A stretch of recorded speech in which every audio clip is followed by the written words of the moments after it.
It's just like a totally domesticated creature, man. But, you know, all the liberals I know now are buying guns. They finally get it. They finally broke their conditioning. And most of the Kool-Aid drinking's going on from the Sarah Palin crowd. Yeah, this country's so gone.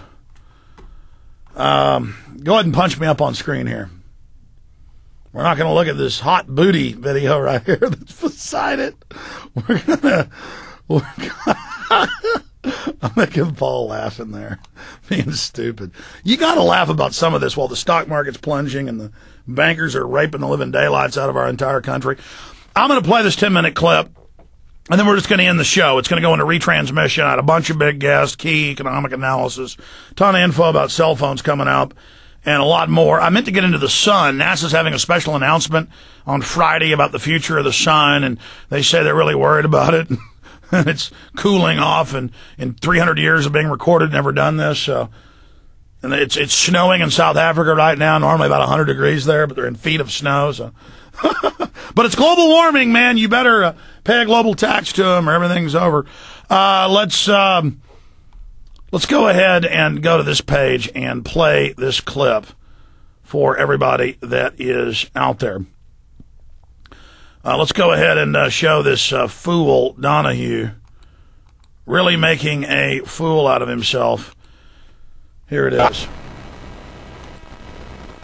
I think you've got hardware on tripods, and you're looking out. You probably have night vision glasses, and every time you hear a tree crack in the woods, you're going to blow half the forest away. Your fears. That happened in America. You must be. You know what? I got to comment on this, too. I'm just going to back it up. I got to comment on this. People always tell me, "Oh, you're afraid. You're paranoid. You're scared. You hear a creak at night, and you shoot bullet holes in the wall." No, it's the opposite. We know we have a criminal government. We know they're so evil, it's incalculable. We know and because we've been so gullible, we know that they've gotten away with so much, and then we have the courage to come up and fight them head to head.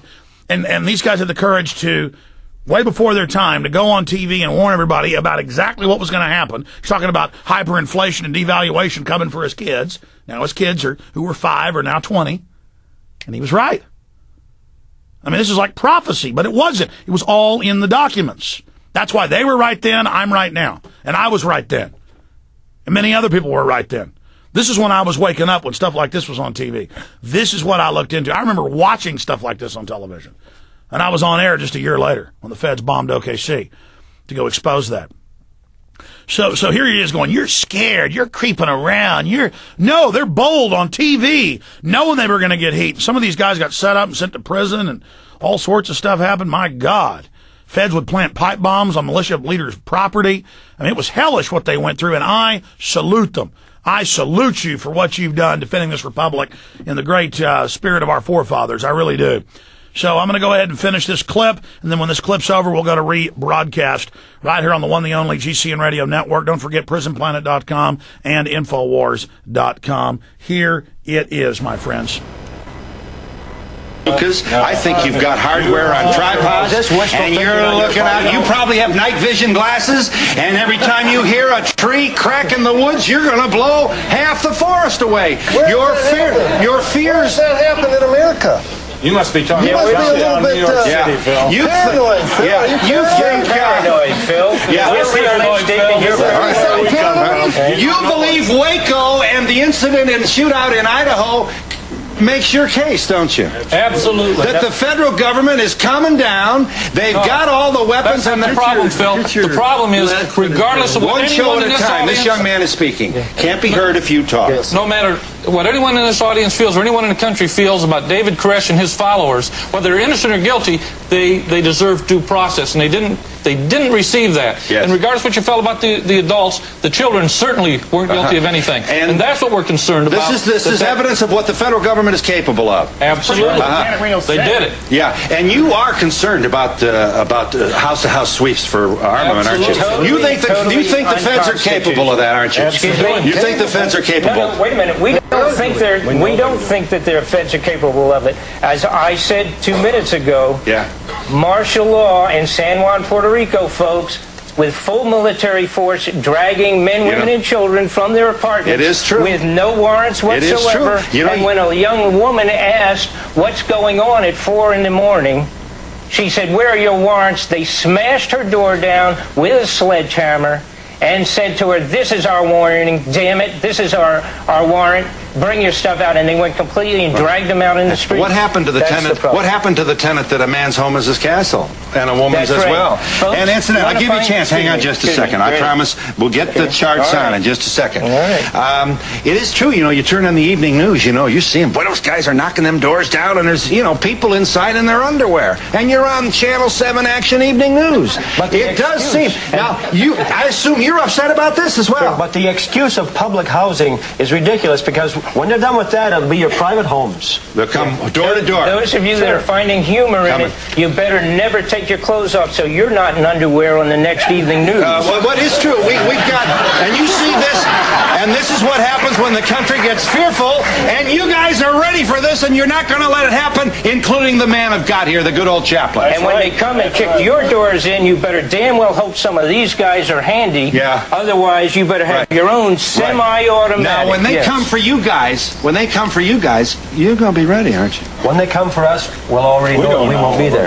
When they come for us, they better have. You're going to pray. I bet you're going to pray. I bet you know how to use a gun, though. Yeah, I do. You do? The government comes for my gun, I'm simply going to let them have it. Funny joke. You're serious? You pull the trigger on a federal agent coming up to your place? Third Amendment says I can. I will. A man's home is his castle. If I have to die proving that, so be it. And how many folks, are there more, just a minute, are there more and more people interested in the militia now? Let me tell you, let me give you a general give me gist some numbers. All right, let me give you a general gist of it. A year and a half ago, there was not a heck of a lot. And some of us were out there trying to let people know what was going on. Right now, across the United States, we calculate active members meeting probably in the neighborhood of 10 million. How's that, Greg? No. Okay, No. fine. Hang on a minute. Sure. Just hang on a second. Boy, I tell you, you and your charts here. Bob Fletcher and John Trockman. It's all right. Are from Montana. I'll give you a chance. Yes, they do feel that the Bill of Rights is being eroded, that protections of privacy are being undermined in the name of the law. They love their local sheriff. Let me just wait a minute. I got to make a break here. We got to do some business. All right, you're going to let me talk You about do. my I'm sheriff? not lying, am I? All You right. love the local sheriff. Absolutely. Let me It's tell you the about my federal sheriff. guys you don't like. Is that right? Let me tell you about my sheriff. Well, Can I yeah, do go that? ahead. Yeah, tell them about your I'm sheriff. on your knees. Go get him. Go get him. The sheriff in my county has told me that if he comes to my house, he will show me a warrant, his officers will identify themselves, and I will be more than happy to allow them to come into my house. They treat me as a human being with respect. What will the feds do? But when we have a government that is on the verge of being completely out of control, they allow tyrants to come in with hooded masks on, What's wrong with this unidentified, bust down your door. It's happened all over America. In other We're words, going to all say that's okay. Our neighbor wasn't any good anyway. in other words, the local or the federal agent, you're saying, often wears a mask. And they don't even let your sheriff know that they're doing it. When he shoots your kid's sister, nobody's going to know who it is because he's got a mask. And this is the one world government coming down on you. First they take your taxes. Then they take your privacy. Then they take all the power away from the local sheriff and the local police department. Phil, if we were on stage without ID cards or without names and masks, would that be a concern of yours? Yeah. You see Why this, isn't it a folks? concern with the federal government? Well, they don't The want to. alphabet These are agency. undercover narcs. They don't want to be caught. They, they just. If they Why expose is the sheriff not afraid? Half of the undercover narcs are the ones that brought the dope in 90 days earlier and using it now as an excuse. This guy, what's wrong with this picture? When you were a kid, your mother told you go to the friendly policeman if you got lost. Can you imagine sending your kid to this yahoo over here? Yeah, how much time we got? Okay. How much time we got, you figure, before the yahoos come? No, what do you mean before? In Waco. I'll give you a chance to answer that. All right. I ask you. Texas. All right. I ask you a 3-ounce question. I get a 10-pound answer here. How much time have we got? How much time have we got? The Grace Commission in 1984 told us that by 1996 the economic collapse, the economic So problem. we're going to go down, and anarchy's going to ensue, and you're the guys that are going to be ready. And you're going to help protect me, I think you're saying. Yes, you can. You really can. I'll give you a chance. That's law enforcement right there, okay? They're wearing hoods, they're legal, they're protecting the law. What's wrong We're with out that? here in the open, we identify ourselves, and they're saying we're illegal? This is the new thing in America, as recently reported on the front page of the New York Times. It's called the militia. No, they say they're not racist. It's not just about guns and possession of guns, but the Second Amendment is involved here, definitely. They're proud of their Second Amendment. It's about provisions. It's about protecting your neighbor. They're neighbors. They feel like they're together, they're going to help. And by God, no constable's going to come from some faraway place and break their